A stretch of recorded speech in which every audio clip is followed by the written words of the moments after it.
고등학교만 있는 것이 아니라 요즘 각광을 받고 있는 유아교육 이런 쪽도 많이 있게 되는 거죠. 유아교육, 초등교육 이런 쪽도 많이 포함이 되고 있습니다.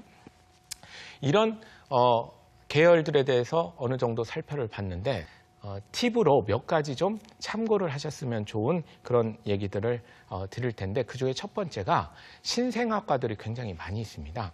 이 신생아과라고 보기에는 조금 어색한 내용들도 몇 가지 있는데요. 왜 신생아과라고 보기에는 어색하느냐?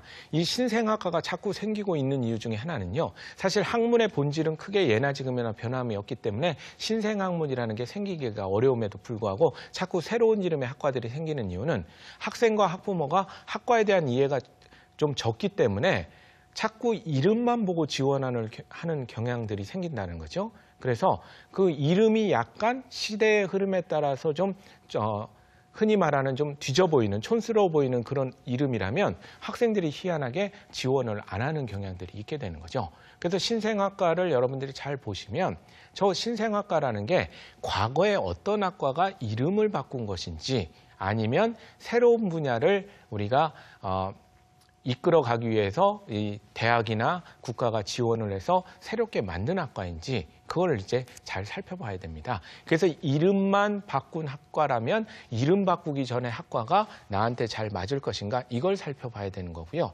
그리고 아예 분야가 새롭게 형성되는 학문이라면 인재 형성이 됐기 때문에 내가 그걸 졸업하고 사회 나갈 때 취업 시장이 그만큼 열려 있을 것인가 이것을 처음이기 때문에 없을 수도 있거든요. 그걸 잘 살펴보는 것이 굉장히 중요하다고 얘기를 하는 거죠. 그래서 우리 교수님들의 경력, 커리큘럼, 그다음에 취업률, 그다음에 산업 전망 이런 것들도 신생학과 같은 경우에는 많이 좀 고민을 하셔야 되는 거고요. 그다음에 진출 분야가 굉장히 다양한 범용학과들이 있습니다. 한마디로 어떤 특별한 기술을 배우기보다는 일반적인 어떤 얘기들을 배우는 학과들이 있는데 그 대표적인 학과가 경영학과가 되는 거죠. 여러분들 이 경영학과라는 것은 쏠림 현상이 굉장히 심한 그런 학과이긴 한데 인기가 있는 학과죠. 근데 여러분들 잘 생각하셔야 됩니다. 경영학과는 우리 미국에 있는 그 주요 대학들도 학부에 경영학과가 없는 대학들이 굉장히 많습니다. 대학원 과정에는 많이 있더라도 그 이유는 이 경영학이라는 것은 어떤 깊이 있는 특별한 기술을 배운다기보다는 일반적인 사실들을 종합해서 배우는 학문이기 때문에 그걸 배우고 나면 남보다 경쟁력이 있는 특별한 기술을 갖지 못하는 경우가 굉장히 많이 있습니다. 그렇기 때문에 이 경영학과를 갈 때는 경영학 이외에 내가 경영학도로서 남들과 경쟁을 했을 때 좀 부가적으로 잘할 수 있는 것들이 있는가 이것까지도 고려를 해서 진학을 해야지 안 그러면 이 직업에도 갈 수 있고 저 직업에도 다 해당되는 범용적인 학문이기 때문에 자칫 잘못하면 특별한 기술이 없으면 그냥 대학의 이름만 갖고 내가 판단이 되는 이런 상황에 처하게 될 가능성이 있습니다. 그래서 널리 쓰일 수 있는 학과는 경영학과지만 널리 쓰일 수 있기 때문에 한편 독이 되는 것은 특별한 기술이 없을 때는 대학의 이름에 따라서 너무 좌우되는 경향들이 있는 학과가 경영학과다. 이렇게 보시면 되겠고요. 또 이과의 경영학과라고 하는 과가 있는데 이름은 굉장히 투박한데 이과의 경영학과라고 불리는 과가 뭐냐면 대표적인 학과가 산업공학과가 있습니다. 기업의 현장에 보게 되면 인사, 재무, 회계, 경영전략 여러 가지 앞에 부분 우리가 앞에 부분에 해당하는 것들을 다루는 것이 경영학과라면 막상 현장에 가보면 생산, 제조, IT 여러 가지 기술들이 존재를 하고 우리 산업 현장에는 공장도 있고 여러 가지가 있지 않습니까? 그것들을 공부하는 것이 이과 쪽에서 산업공학과라고 보시면 되는 거죠. 그래서 산업공학과 학생들과 문과의 경영학과 학생들의 진출 경로가 서로 겹칩니다.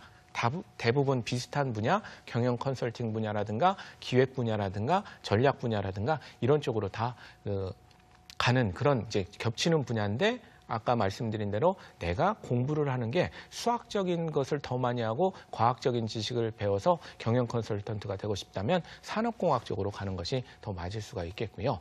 물론 나는 이제 경영 컨설턴트가 되는 목적은 똑같은데 나는 좀 사람들과의 관계, 인사 관련된 거, 경영 전략 관련된 거 이런 쪽에 더 관심이 갈 때는 우리가 경영학과를 통해서 같은 직업에 도달할 수가 있게 되는 그런 과가 되는 거고요.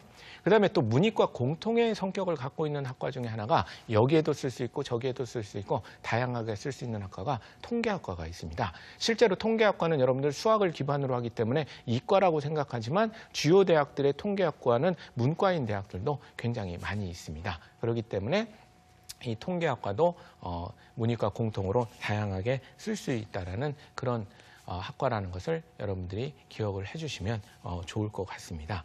그리고 학과에 대해서는 여러분들 정규 교육과정에서 교육을 시키고 있지 않습니다. 어떤 학과에서 뭘 배우고 어떤 학과를 나오면 어떤 길이 있는지에 대해서 우리가 가르쳐주지 않고 있기 때문에 우리 학생 여러분들과 학부모님들이 학과에 대해서는 정확하게 이런 길이 있고 이런 그 세계가 이 학과를 통해서 열릴 수가 있구나 이런 것들은 별도로 좀 공부를 해주시는 게 도움이 많이 되고 그 학과에 대한 공부는 자기 목표로 하는 대학교의 홈페이지에 가보시면 정확하게 정리가 되어 있으니까 그것을 자주 접해보는 것도 좋은 방법이 될 수 있다라고 얘기할 수가 있겠습니다. 자, 올바른 학과 선택을 통해서 여러분들 목표로 하는 직업에 잘 도달할 수 있는 중간 과정의 관문을 잘 엮어나가시기 바랍니다. 감사합니다.